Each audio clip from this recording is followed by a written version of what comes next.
Saudara, terima kasih kerana terus setia bersama Yang Sahih dan Berimbang. Berita perdana, Jumaat 3 Februari 2023. Saya Indi Reza Rohadian. Dan saya Nurul Hidayah Nawai. Berikut paparan utama malam ini. Peruntukan tahunan ahli parlimen dikurangkan lebih separuh.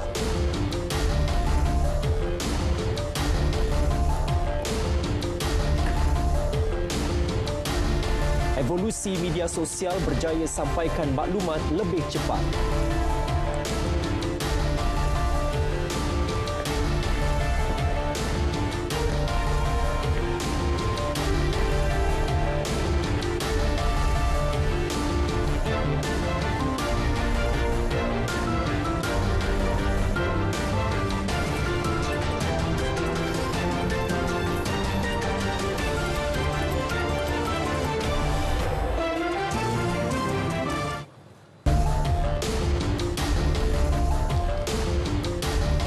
Assalamualaikum, salam Malaysia Madani. Peruntukan tahunan bagi ahli parlimen dikurangkan daripada 3.8 juta ringgit kepada 1.3 juta ringgit. Perdana Menteri Datuk Seri Anwar Ibrahim berkata pengurangan allowance itu bertujuan mengawal kewangan negara dan akan dilaksana secara berperingkat. Pengurangan peruntukan melibatkan allowans pembangunan dan akan diselaraskan dengan pejabat daerah dan pegawai kemajuan negeri. Ia termasuk untuk projek yang mendesak seperti pembaikan jalan yang rosak dan mendalamkan sungai.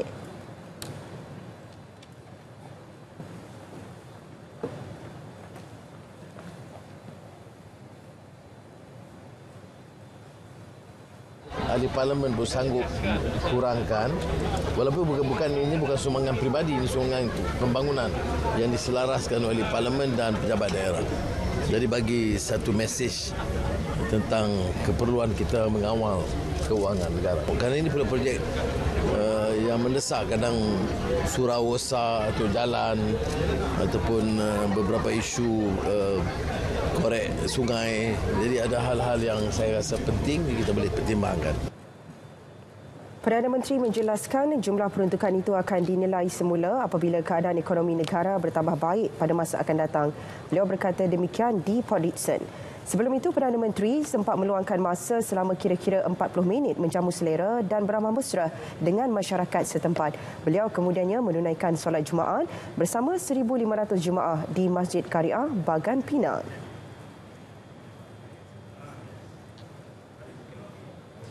Belanjawan 2023 akan mengutamakan pemacuan pertumbuhan ekonomi yang berhemat dan pembangunan saksama. Penekanan akan berpaksikan keadilan sosial untuk rakyat Malaysia. Demikian menurut kenyataan yang dikeluarkan pejabat Perdana Menteri. Jawatan Kuasa Dasar Fiskal FPC yang bersidang buat kali pertama tahun ini memberi penekanan langkah itu akan dilaksanakan meskipun kerajaan mewarisi beban hutang yang tinggi dan ekonomi berdepan ketidaktentuan prospek ekonomi global. Pertumbuhan global juga dijangka menyederhana tahun ini. Tabung Kewangan Antarabangsa IMF memberi amaran prospek ekonomi dunia bakal merosot dengan kebanyakan negara dijangka mengalami kemelesetan ekonomi. Maka, Belanjawan 2023 akan mencerminkan kebertanggungjawaban kerajaan perpaduan yang mengutamakan pertumbuhan, pengagihan saksama dan keadilan sosial. Ini selaras konsep pembangunan Malaysia Madani supaya kemajuan ekonomi memanfaatkan segenap lapisan masyarakat. Menurut kenyataan itu lagi, Belanjawan 2023 yang dijadual dibentangkan di Parlimen pada 24 Februari ini akan turut meliputi langkah-langkah menggalakkan pelaburan sektor swasta dan reformasi sektor awam yang bertujuan untuk mengurangkan birokrasi, selain meningkatkan perbelanjaan pembangunan bagi menggalakkan pembangunan yang inklusif.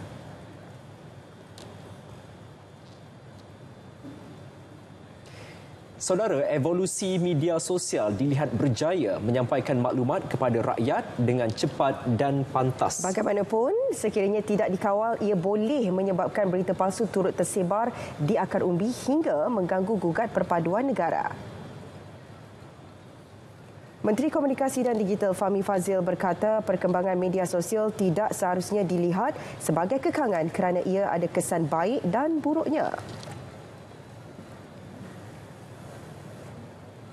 Twitter contohnya, bila kita nak retweet satu ciapan dan itu adalah satu link, ya, Waimar bernama sekalipun, ada option untuk kita baca dulu artikel itu sebelum kita retweet.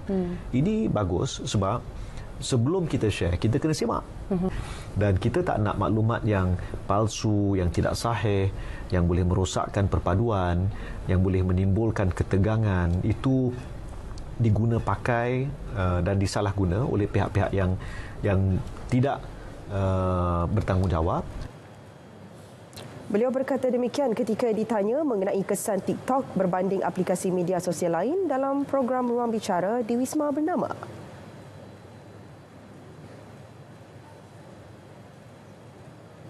Malaysia kekal sebagai negara aman meskipun terdapat pihak yang mengeluarkan sentimen berbaur perkauman di media sosial baru-baru ini. Menteri Perpaduan Datuk Aaron Agodagang berkata, keamanan negara tidak akan tergugat dengan tindakan kumpulan kecil itu. Kenyataan tersebut disokong dengan kedudukan Malaysia dalam Indeks Keamanan Global di tangga ke-18 daripada 163 buah negara.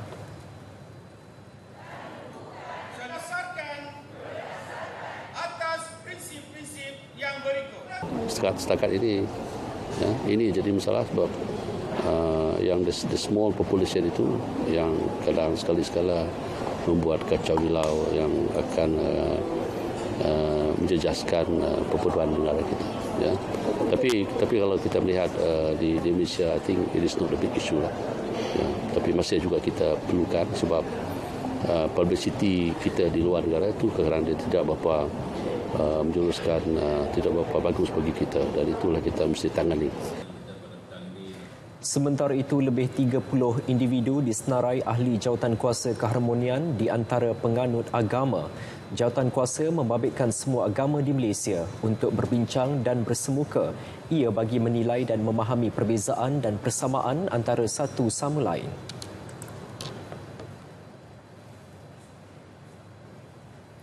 Keputusan Mahkamah Perlembagaan Sepanyol menolak rayuan perlembagaan luar biasa yang difailkan sekumpulan individu adalah satu kemenangan kepada Sabah. Ketua Menteri Sabah, Datuk Seri Haji Jinor, menyifatkan tuntutan tersebut adalah tidak berasas sama sekali. Kita cukup senang hati kerana tuntutan yang telah dikemukakan itu telah pun dibatalkan oleh pihak yang berkenaan di Spain dan juga di Perancis. Jadi ini menunjukkan bahawa tuntutan itu tidak berasas sama sekali. Jadi ini amat menyenangkan perasaan rakyat Sabah dan juga kerajaan kita. Semalam, Menteri di Jabatan Perdana Menteri Undang-Undang dan Informasi Institusi, Datuk Seri Azalina Osman Said memaklumkan Malaysia secara rasmi telah menerima pengesahan rayuan yang difailkan kumpulan berkenaan telah ditolak. Keputusan itu membuktikan kesungguhan kerajaan dalam mempertahankan Malaysia sekaligus memastikan kepentingan dan kedaulatan negara dilindungi setiap masa.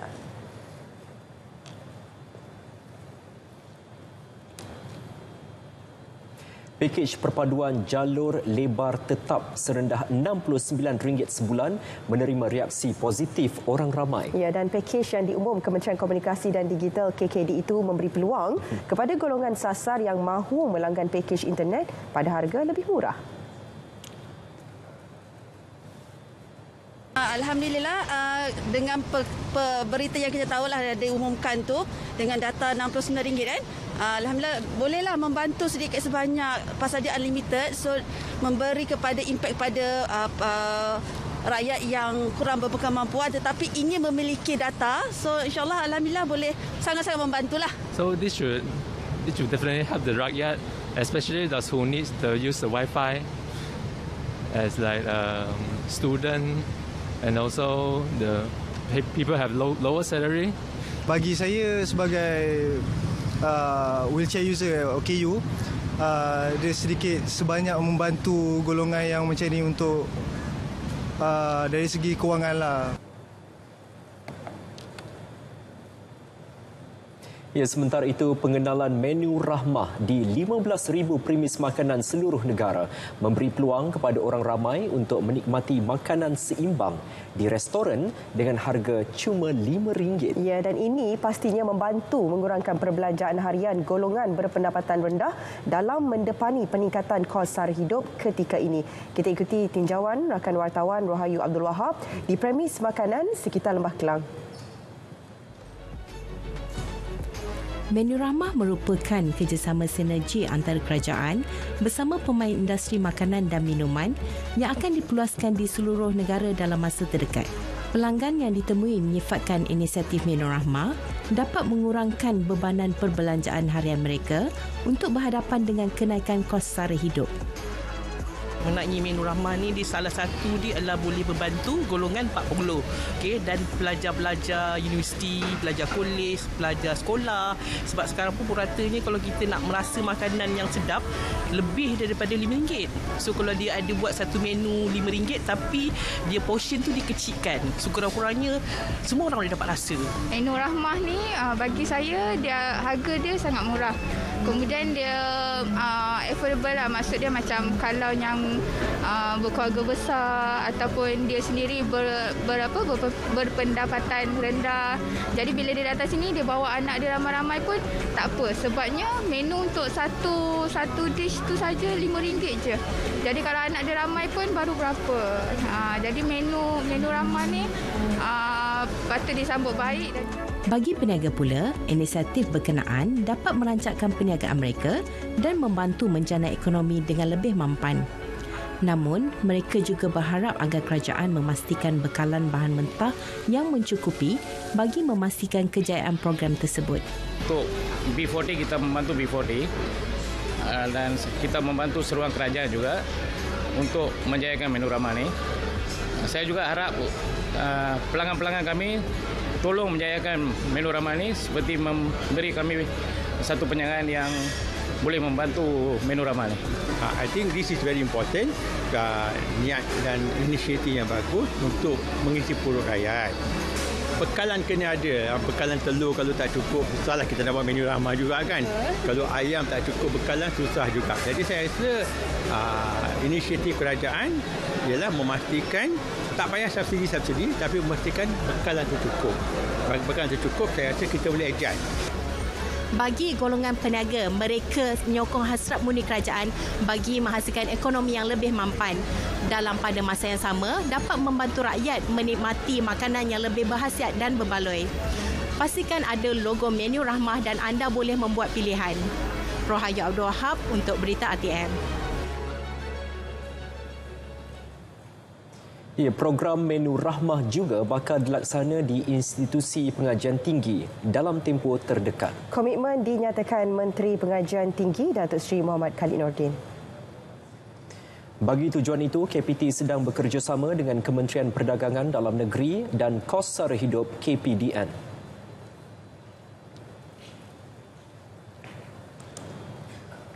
Kementerian dengan Kementerian Datuk Selaluddin sedang berbincang mengenai perkara ini. Saya rasa universiti dalam KPT, universiti awam tak ada masalah untuk menempatkan dan menyediakan ruang bagi menjayakan program ini. Program menu rahmah membolehkan orang ramai menikmati makanan tengah hari dan malam masing-masing pada harga RM5 di hampir 15,000 premis makanan seluruh negara. Selepas hampir 3 tahun tidak dapat diadakan, RTM dan Mediacorp akan bergabung semula menerusi konsert Muzika Extravaganza dengan menampilkan artis popular tanah air dan Singapura esok. Ketika ini, Andy, persiapan sedang rancak dilakukan di Auditorium Perdana Angkasa Puri, Kota Media. Ya, untuk perinciannya kita terus saja bersama Ravin Sanmugam. Ravin, bagaimana persiapan di sana? Andy, dia sebentar lagi pada jam 8.45 malam nanti, kru penerbitan konsert Musika Extravaganza akan mengadakan raptai penuh bagi konsert berkenaan.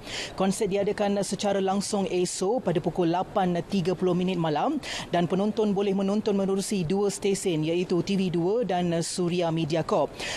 Seperti kita sedia maklum, Perdana Menteri Dato' Sri Anwar Ibrahim sebelum ini membuat lawatan rasmi sulung ke Singapura pada Isnin lalu dan sekaligus ia mengukuhkan lagi hubungan Malaysia-Singapura dengan kerjasama kedua-dua negara ini dalam pelbagai sektor termasuk sektor penyiaran.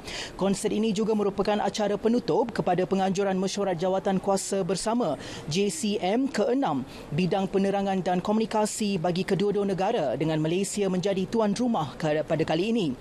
Saudara, ia merupakan kesinambungan program penerbitan kerjasama di antara kedua-dua penyiar yang dilaksanakan sejak tahun 1980-an. Kali terakhir konsert diadakan adalah di Singapura pada tahun 2019.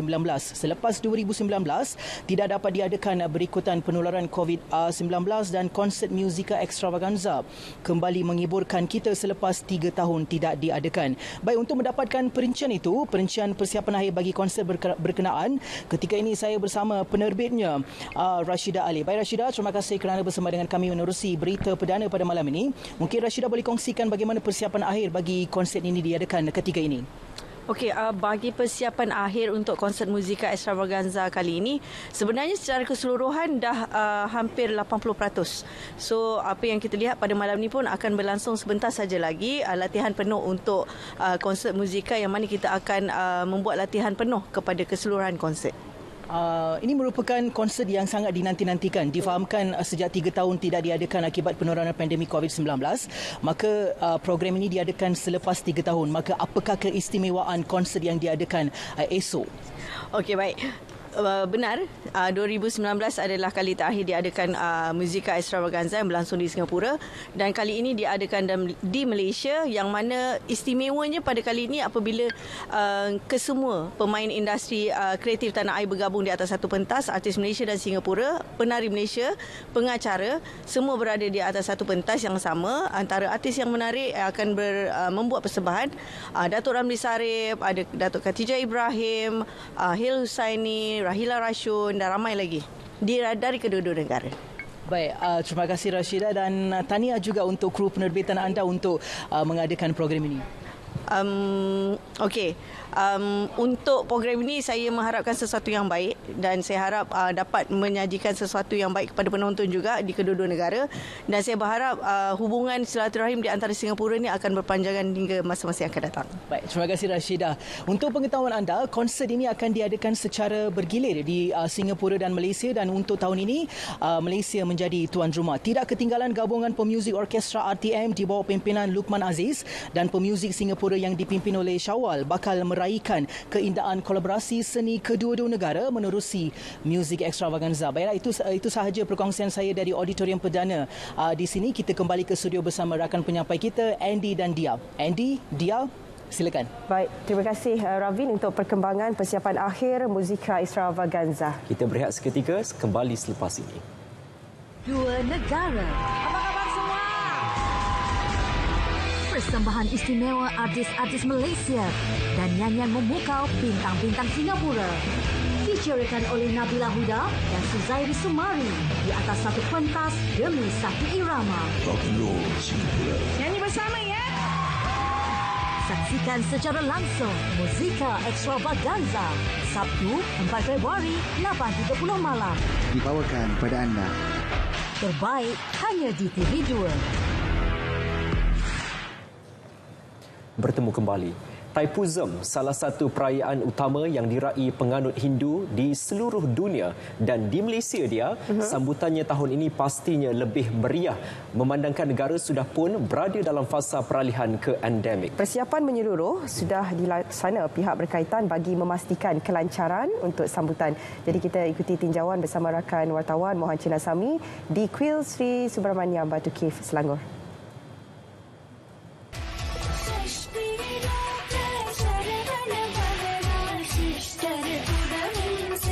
Tinjauan saya bermula sejak pagi hingga petang tadi.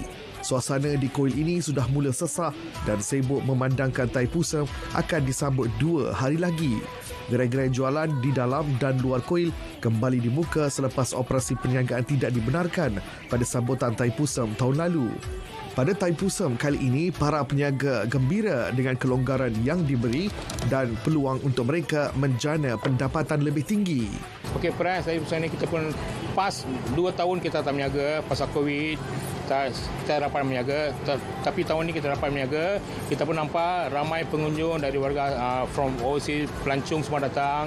Kita pun tengok pun memang gembira sebab hari pagi pun kita ada buat some sales. Dijangka 1.6 juta pengunjung membanjiri kuil ini mulai semalam hingga Isnin ini.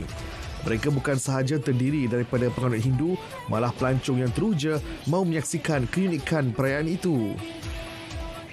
Yeah, it's really nice. It's very pretty. Yeah, it's my first time here. The temple here was wonderful. I experienced it. Was very colourful. So this is actually the first time I'm here. Dalam kemeriahan menyambut Thaipusam, kesihatan dan keselamatan para pengunjung tetap perlu diutamakan. Pihak pengurusan kuil mengingatkan pengunjung agar sentiasa mengamalkan kawalan Kediri dan patuh arahan keselamatan. Okey, perayaan Thaipusam ini melibatkan banyak agensi-agensi kerajaan dan juga agensi-agensi bukan kerajaan. Di antara agensi-agensi kerajaan yang paling banyak membantu pihak pengurusan kuil adalah PDRM, DBKL, Tenaga Nasional, Telekom Malaysia, pihak bomba dan sebagainya. Jadi kita anggarkan lebih kurang 1,000 personel PDRM yang terlibat dalam menjayakan perayaan Thaipusam ini dan lebih kurang 1,000 anggota daripada Kementerian Kesihatan. Walau bagaimana untuk menjaga keselamatan orangnya, langkahnya kalau boleh tolong pakai mask. Sebab mask ni lagi penting untuk kita semua. Kalau jarak ini tidak boleh dielakkan kerana orang ramai akan mengunjung. Lepas tu, lagi satu, pakai kemudahan awam daripada memakai kenderaan sendiri. Kerana kita akan menghadapi isu parking. Dengan jangkaan kehadiran 1.6 juta pengunjung ke Kuil Sri Subrahmanyal Batu Cave pada sambutan Thaipusam kali ini, ia juga dilihat sebagai salah satu keunikan budaya yang ada di negara kita. Malah, sambutan Thaipusam ini bukan sahaja sekadar upacara keagamaan, malah ia juga dilihat sebagai penyumbang ekonomi kepada pembangunan negeri Selangor.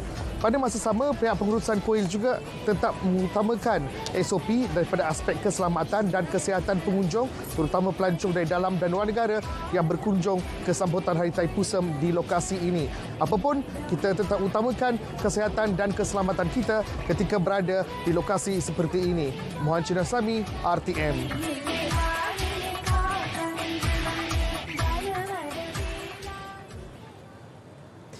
Beralih ke situasi semasa banjir. Jumlah penduduk terjejas di Johor dan Sabah masing-masing kekal setakat pukul 7 malam tadi.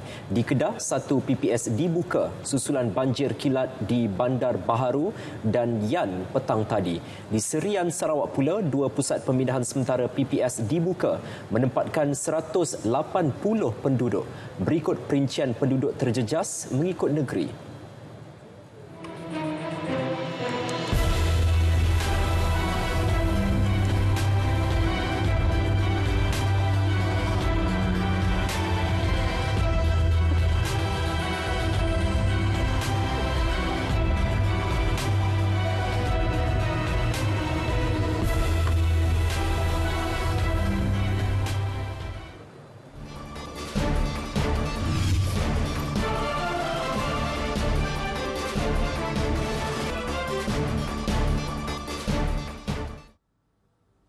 Assalamualaikum dan salam sejahtera. Kita mulakan laporan cuaca kita pada hari ini dengan melihat kepada amaran hujan lebat berterusan kategori waspada yang kini sedang berkuat kuasa sehingga 4 Februari nanti.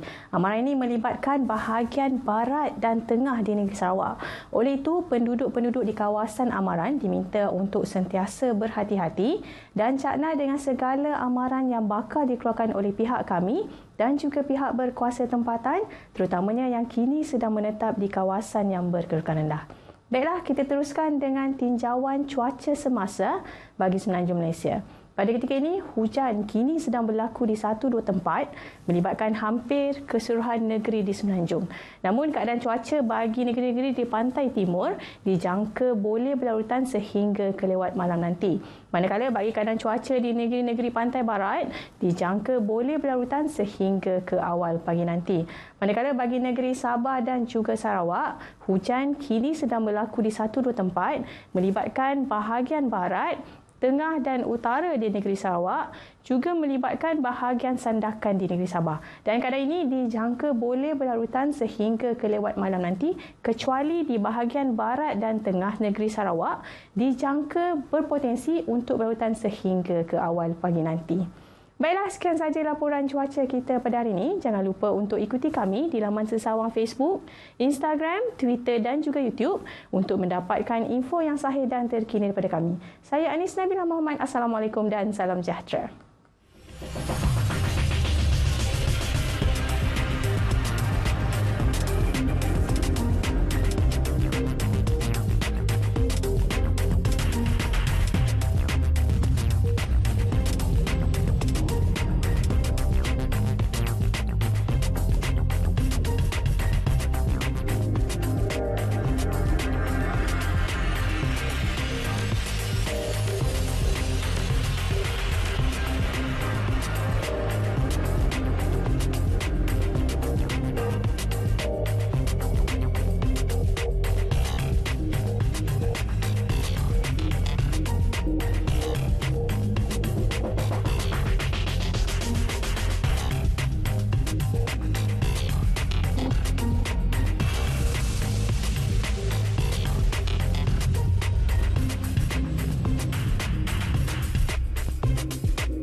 Terima kasih atas kesetiaan anda bersama Berita Perdana. Pertumbuhan ekonomi Malaysia diunjur berkembang sebanyak 4.0% tahun ini di tengah-tengah jangkaan kelembapan permintaan luar. Menurut Bank Dunia, penggunaan swasta diramal berkembang pada kadar lebih perlahan tetapi masih kukuh iaitu 6.7%. Pengembangan penggunaan swasta ini disokong oleh peningkatan berterusan dalam pasaran buruh serta sokongan pendapatan isi rumah yang berterusan daripada kerajaan. Malaysia has actually done relatively well. And let me dispel one claim right away that I've seen being made in some quarters that Malaysia may enter into a recession this year. Our view is that is highly unlikely, because we project growth in Malaysia this year to be around 4%. Sure, it's down from last year's projection that we had done in October. Deep domestic institutional investor base, good geography, all remain intact. So credit where credit is due, Malaysia has done well in broad growth terms. Beliau menyampaikan taklimat media pemantau ekonomi Malaysia Februari 2023 memperluas sempadan digital Malaysia di ibu negara. Pembentukan modal tetap kasar GFCF pula diunjur meningkat 4.2% tahun ini. Ia menggambarkan aliran berterusan pelaburan modal dalam sektor awam dan swasta. Perbelanjaan modal dalam sektor swasta dijangka didorong oleh pelaburan berbilang tahun yang berterusan dalam pembuatan dan perkhidmatan intensif teknologi sektor. Saudara, kerajaan secara dasarnya bersetuju membenarkan penjualan bunga api dan mercun. Garis panduan pengawalan jualannya terutama di peringkat sumber iaitu pemborong dan pengimport akan dikeluarkan Kementerian Dalam Negeri tidak lama lagi. Kementerian Kewangan pula mengendalikan perkara berkaitan duty import. Menteri Pembangunan Kerajaan Tempatan Nga Korming berkata, tanpa kawal selia, kemalangan berpunca daripada aktiviti bermain mercun dan bunga api sukar dibendung.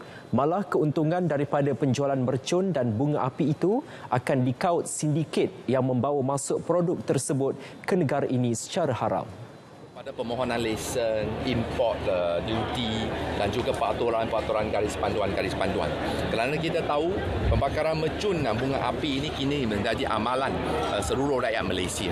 Tak kira dia Tahun Baru Cina, Hari Raya Deepawali, Hari Raya Aidilfitri ataupun Deepawali.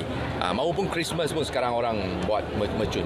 Dan kesemua ini yang dapat untung adalah sindiket-sindiket bawah tanah. Okey, yang penyelundup masuk and there's no safety standard for the product. Beliau ditemui pada Majlis Jalinan Muhibah sempena Tahun Baru Cina 2023, anjuran kementeriannya di Putrajaya. Saudara, seterusnya kita ke edisi sukan bersama penyampainya Akhtar Haji Hamzah. Ya, silakan Akhtar. Reputasi JDT makin hangat.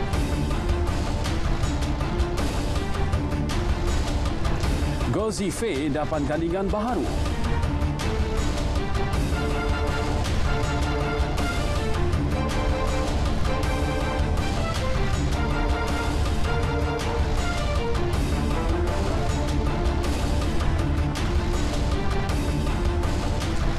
Assalamualaikum, terima kasih Andy dan juga Diana Wain.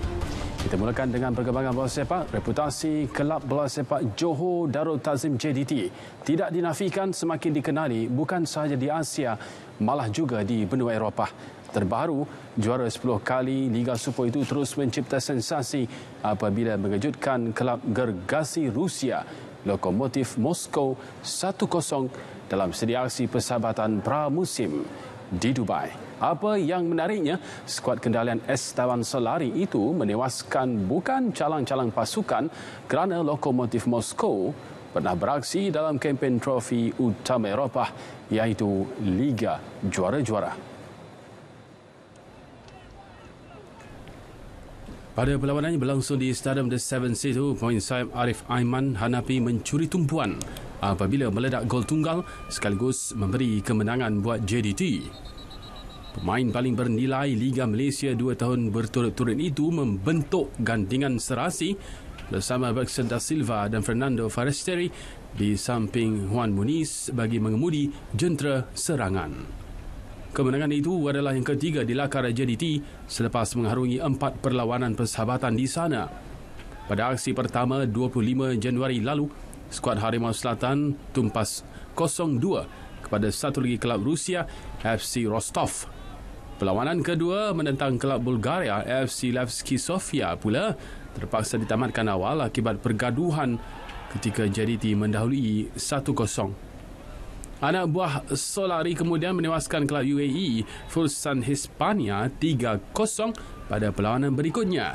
Selepas ini, JDT akan melengkapkan aksi pramusim dengan menentang juara Liga Rusia Zenit St. Petersburg pada 6 Februari. Dua pasukan Liga Super, Kuala Lumpur City FC dan Perak FC akan berentap sesama sendiri malam esok bagi berebut gelaran Piala Menteri Wilayah Persekutuan 2023. Pertemuan ini turut dilihat sebagai aksi persahabatan pramusim bagi kedua-dua pasukan. Ketua Jurulatih Perak Dato' Lim Tiong Kim mahu menjadikan aksi pramusim pasukannya itu sebagai medan pemilihan dalam membentuk skuad terbaik bagi saingan Liga Malaysia 2023. Bagi saya melihat terhadap persembahan individu, persembahan, ya, itu yang paling penting kepada saya. Results tu, this is secondary for me.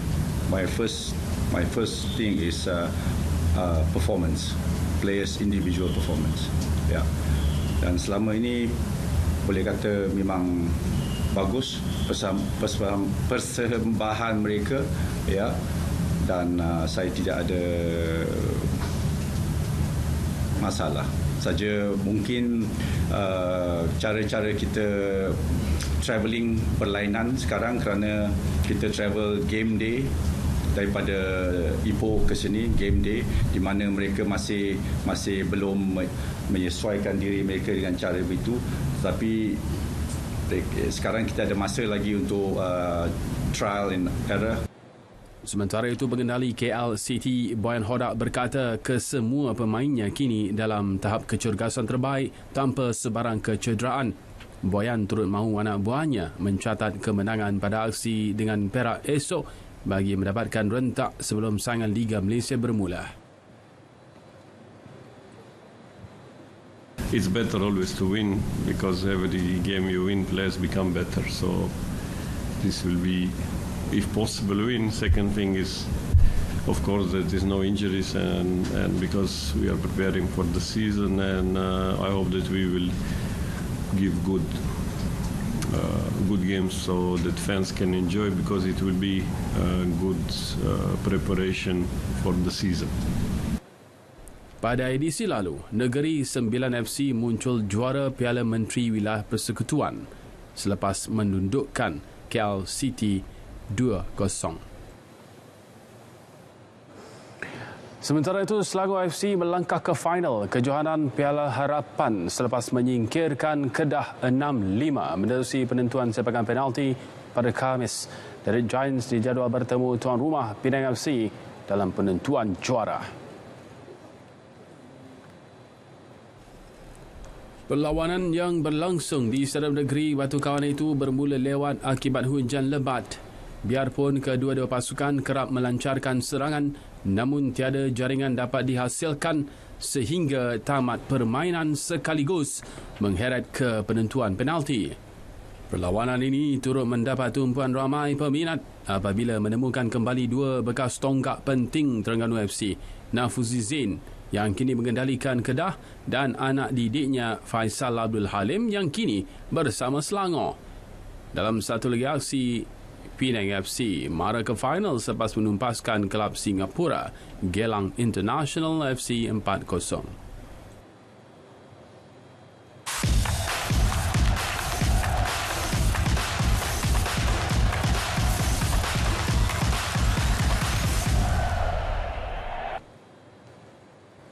Baik, kita beralih ke perkembangan badminton. Teka-teki mengenai siapa pasukan baru beregu lelaki negara Gauzy Fei akhirnya sudah terjawab. Pengarah kejurulatihan beregu Persatuan Badminton Malaysia BAM, Reksi Mainaki berkata, pemain yang dipisahkan daripada Nur Izzuddin Rumsani itu bakal bergandingan dengan pemain beregu campuran Chung Hon Chian.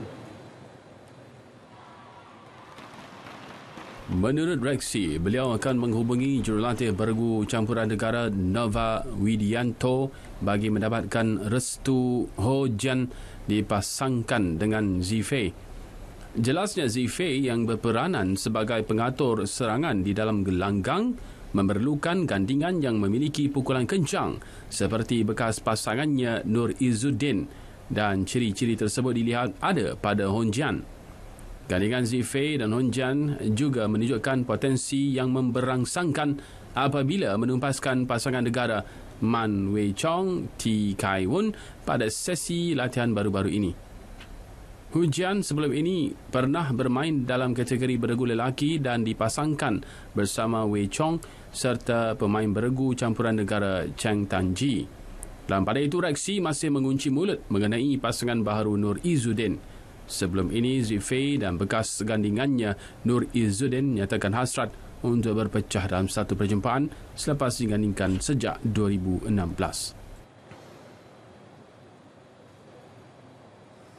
Masih lagi dengan perkembangan badminton, cabaran Malaysia di kejuaraan Masters Thailand berakhir selepas pemain perseorangan lelaki Eng Ziyong tewas kepada Angus Eng Kalung dari Hong Kong di peringkat suku akhir hari ini.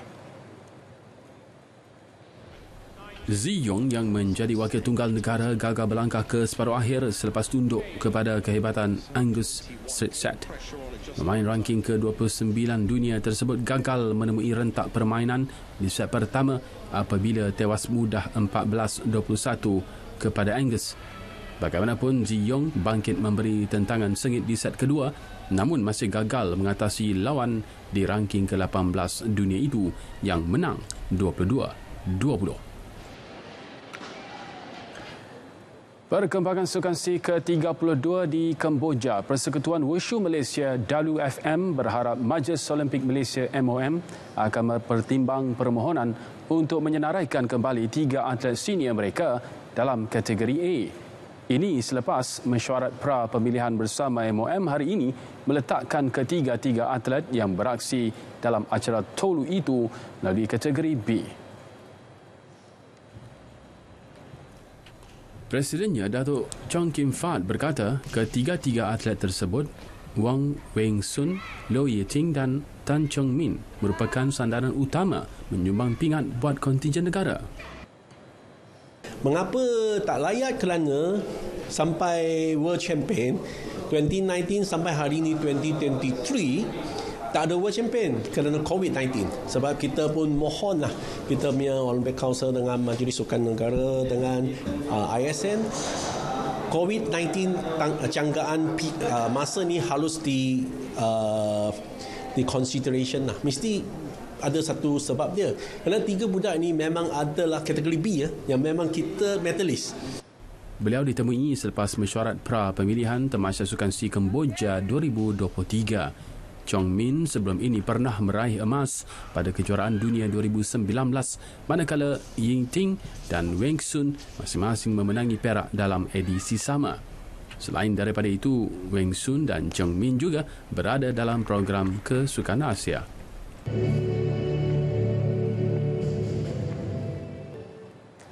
Saudara, sebentar tadi telah pun masuk waktu solat fardu isyak bagi Kuala Lumpur dan kawasan-kawasan yang sewaktu dengannya. Dengan ini, selamat menunaikan solat fardu isyak. Baik, kita teruskan dengan perkembangan skuad judo negara yang optimis untuk meraih sekurang-kurangnya 1 pingat emas di Sukan C 2023 Kemboja Mei depan. Atlet muda negara Amir Daniel Abdul Majid menjadi sandaran utama untuk mencapai sasaran itu dalam kategori bawah 73 kilogram. Pengurus pasukan Marjan Abdullah berkata beberapa rombakan perlu dilakukan susulan banyak perubahan acara pada edisi kali ini. Banyak acara berubah di SEA Games kali ini. Acara yang banyak dipertandingkan dan acara yang sasaran kita banyak yang tidak dipertandingkan di Sukan C kali ini. Yang target emas sepatutnya individu, tapi di SEA Games kali ini tidak dipertandingkan, tapi dia hanya bertandingkan untuk berpasukan. So kita kekurangan kat situlah. Kem Judo turut membawa 2 muka baharu manakala selebihnya mengekalkan barisan atlet sedia ada. Tambahnya, kesemua atlet kini menjalani latihan di 3 negeri iaitu Johor, Terengganu dan Pulau Pinang. Beliau berkata demikian selepas mesyuarat pra pemilihan atlet Kesukan C Kemboja di Wisma MOM Kuala Lumpur. Liga Perdana Inggeris, pemain termahal Britain Enzo Fernandez dijangka membuat penampilan sulungnya bersama Chelsea pada pertemuan Derby Barat London menentang Fulham di Stamford Bridge awal pagi esok. Fernandez sebelum ini menyertai The Blues dengan rekod perpindahan 107 juta pound dari Benfica hujung Januari lalu.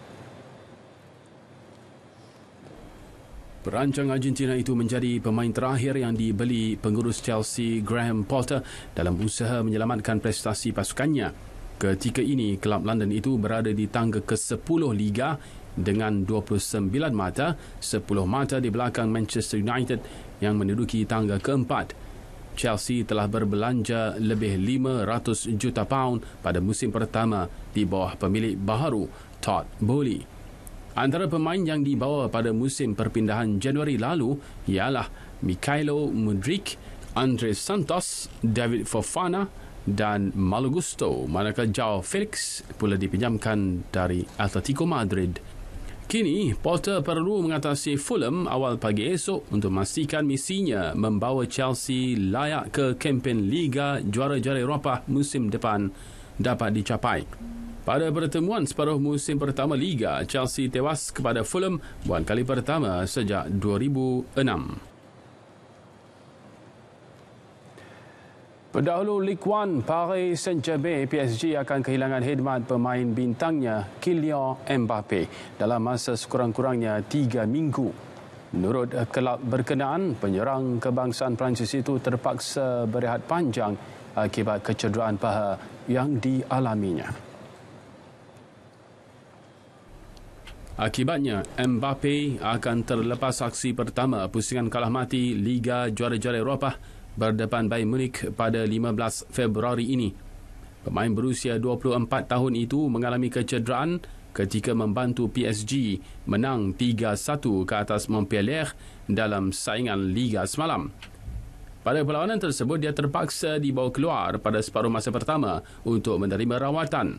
Mbappe turut akan terlepas saingan pusingan 16 terakhir Piala Perancis menentang Olympique Marseille pada 9 Februari.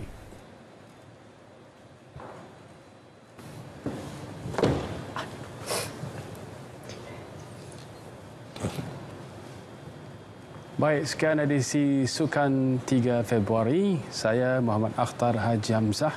Salam Malaysia Madani. Assalamualaikum. InsyaAllah kita jumpa lagi dan kita teruskan dengan Andy dan juga Nianawan. Silakan.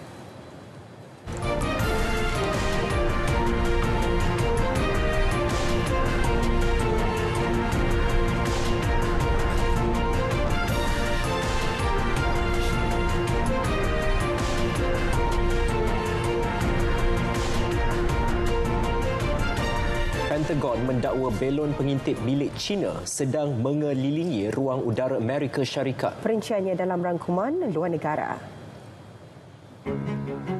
Belon seumpamanya sudah beberapa kali dilihat sejak beberapa tahun kebelakangan, termasuk ketika pemerintahan Donald Trump.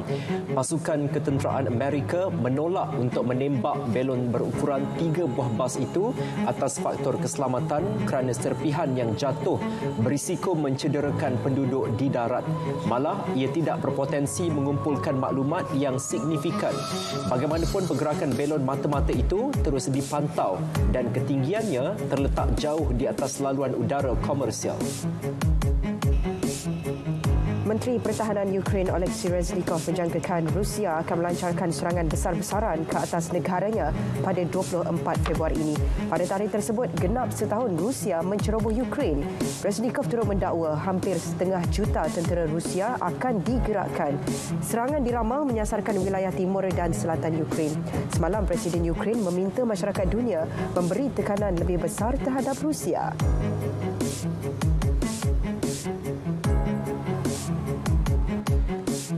Sementara itu, Presiden Rusia Vladimir Putin berang dengan tindakan Jerman menghantar kereta kebal jenis Leopard ke Ukraine. Putin mengancam untuk mengerahkan senjata nuklear untuk melawan aset pertahanan dihantar negara anggota NATO termasuk Amerika dan Jerman di Ukraine.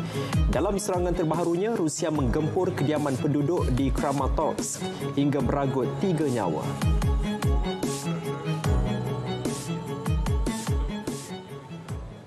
Beralih ke perkembangan dalam negara. Saudara, bagi memenuhi kehendak pelanggan, Jekyll menawarkan pelbagai corak kain terkini dengan rekaan eksklusif sebagai persiapan awal Ramadan dan Hari Raya Aidilfitri. Selari tema Jekyll untuk semua, pelbagai promosi diadakan di seluruh cawangan Jekyll di Malaysia. Bagi menyaksikan promosi dan juga keindahan fabrik dan fashion terkini, kita bersama wartawan Odi Muhammad Noor dan pengarah urusan kumpulan Jekyll, Datuk Seri Muhammad Faris Muhammad Jekyll.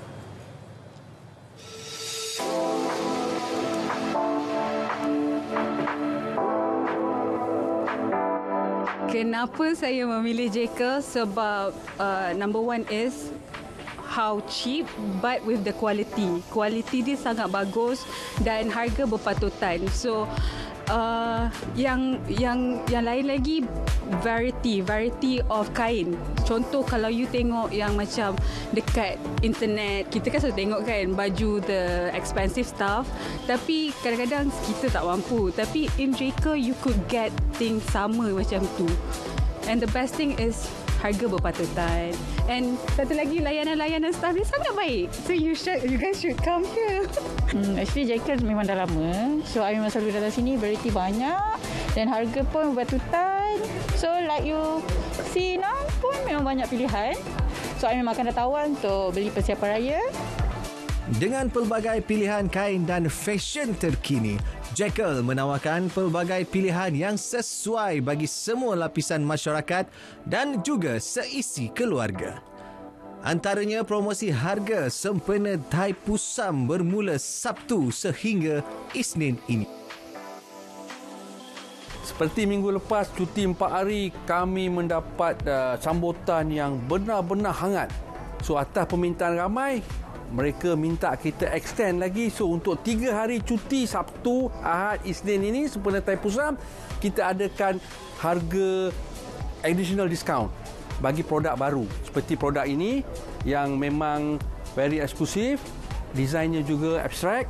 Boleh lihat di sini, sesuai dipadankan dengan kain polos ataupun kain plain ataupun 4 meter untuk baju kurung. Dengan kepakaran dan rekaan terkini, Jekyll yakin mampu memenuhi permintaan pelanggan untuk bergaya pada Hari Raya tahun ini. Bagi penggemar yang meminati kain bercorak, inilah desain terkini yang diambil dari corak French lace dan di print atas kain yang tidak pecah dan tidak perlu dry clean dan juga tidak perlu gosok, tidak perlu iron lah. Jadi kita ada warna-warna yang simple, eksklusif dan corak-corak bunga seperti English design yang boleh dilihat di sini. Design English, floral design dan juga corak-corak yang meriah dan warna-warna yang ada ni bright colour, pastel colour. So Jekyll dia lengkap, kain berbagai jenis untuk semua lapisan masyarakat. Jekyll ni adalah untuk semua. Jadi siapa yang belum beli baju raya, nak shopping, datanglah untuk cuti 3 hari ini. Harga diberi tambahan diskaun 10 hingga 20% di semua cawangan Jekyll seluruh Malaysia.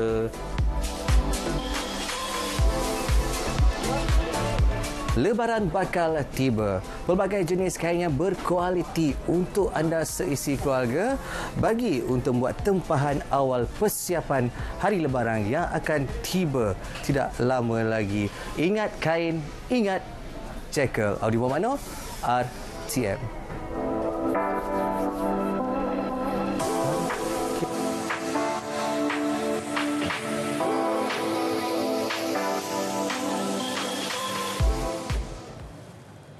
Menteri Kesihatan Dr. Zaliha Mustafa diberi penghormatan untuk mempengerusikan mesyuarat lembaga eksekutif WHO ke-152 di Geneva, Switzerland. Mesyuarat itu berhubung pembasmian poliomyelitis, sejenis penyakit yang menyebabkan kelumpuhan. Mesyuarat turut membincangkan mengenai perancangan peralihan virus dan pasca pensijilan polio. Menteri Kesihatan bersama delegasi menghadiri mesyuarat berkenaan bermula Isnin lalu hingga 7 Februari ini. Ini merupakan lawatan rasmi pertama beliau ke luar negara.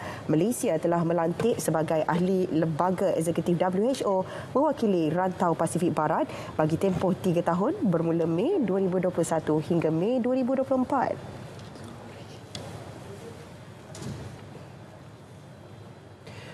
Menteri Pengangkutan Anthony Loke menafikan dakwaan kononnya Malaysia tidak mempunyai pakar teknikal tempatan untuk bidang pengangkutan awam.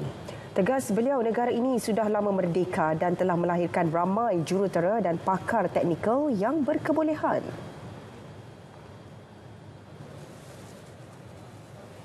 Tidak tepat bahawa mengatakan bahawa Malaysia ini tak ada pakar teknikal. Kita ramai jurutera. Ramai pakar-pakar teknikal, jurutera dan sebagainya. Kerosakan baru-baru ini di stesen bandaraya dengan stesen Masjid Jami bukannya disebab oleh masalah teknikal, dia keretakan struktur. Jadi saya berharap juga kadang-kala kesimpulan itu jangan terlalu general, a sweeping statement, tak adillah kepada pelbagai pihak yang lain. Beliau mengulas kenyataan seorang pakar bahawa negara tidak mempunyai pakar teknikal dalam kalangan anak tempatan hingga perkhidmatan LRT sering rosak dan mengambil masa terlalu lama untuk dibaiki.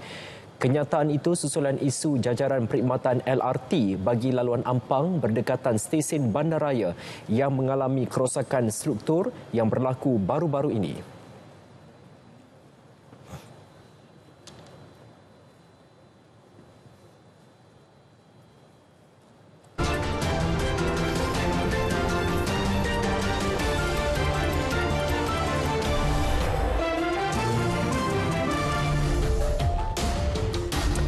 Ini peringatan buat semua yang bakal muncul di televisyen. Untuk kita juga ini, matikan telefon sebelum anda ke udara. Apa agaknya yang terjadi ya, Andy? Jadi kita ikuti kisahnya dalam segmen hashtag. Pengacara sebuah program televisyen di BBC, Victoria Derbyshire, terpaksa mengambil telefon daripada tetamunya, bekas Menteri Kabinet Britain, Kenneth Baker. Langkah tersebut dilakukan setelah telefon Baker berdering beberapa kali ketika dia sedang diwawancara dalam satu program televisyen yang sedang dihoskan Victoria. Baker dijemput menjadi tetamu dalam rancangan Newsnight untuk bercakap mengenai mogok guru dan situasi semasa politik di negara itu. Deringan mula kedengaran ketika Baker diajukan soalan panas dan menjelang akhir temu bual, Victoria mengembalikan semula telefon berkenaan. Terbang dari United Kingdom ke Itali hanya untuk dapatkan pizza yang lebih murah. Itulah yang sanggup dilakukan oleh seorang lelaki. Callum Ryan melakukan cabaran mendapatkan tiket penerbangan ke Milan untuk makan pizza dengan bajet terhad. Di saat akhir, Ryan berjaya mendapatkan tiket penerbangan berharga hanya £8. Dia ke restoran pizza di Milan dan membeli pizza dengan harga £19.99 bersamaan kos biasa pizza sederhana di Domino's tanpa kos penghantaran. Ryan juga diberikan segelas minuman percuma dan pizza pesto semasa dia masuk. Untuk keseluruhan cabaran ini, Ryan hanya membayar £17.72 dan ini adalah menakjubkan. Ini sesuatu yang jarang kita lihat namun benar-benar terjadi. Video menunjukkan seekor ular seolah-olah melompat dan terbang dari satu bumbung rumah ke bumbung yang lain. Penangkap ular Liza Van Gilder dari Lockyer Valley di Queensland merakamkan insiden ini dan memberi amaran tentang bahaya ular tersebut.